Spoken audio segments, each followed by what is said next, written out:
Maybe the reason that you're fearful that your friends or your partner or your family or other people won't actually accept you for who you truly are because you've overly identified with who you are in the survival response.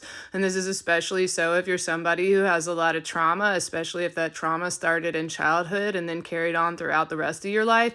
And since that's become your new normal or your only normal, really, you think that that's actually you. So when you get around other people, you live through being in a survival response, which means that you're probably paranoid or scared or you overextend yourself. There's many ways to exhibit different behaviors and different forms of the survival response depending on which one that you stay in the most: fight, flight, freeze, or fawn, or maybe you just cycle through all of them. So it's not so much that people are trying to get you to change and not be yourself in order to be around you, in order to be like tolerable. It's more so that since you're always in a heightened state because you're in a constant state of the survival mode, because that's what feels safe to you, because safety doesn't feel safe, other people don't find that safe because they don't want to be in a constant state of survival mode. So it's not necessarily that they're rejecting you, they're rejecting the heightened response. So if you're still watching this video, then I would strongly recommend getting into a daily practice of regulating your nervous system and your body, because that's going to help you get out of fight, flight, freeze, or fawn more often than not. Because remember, you're a human, you can't completely avoid getting in a survival response all of the time because you have it for a reason. It's just learning how to balance when you need to be in it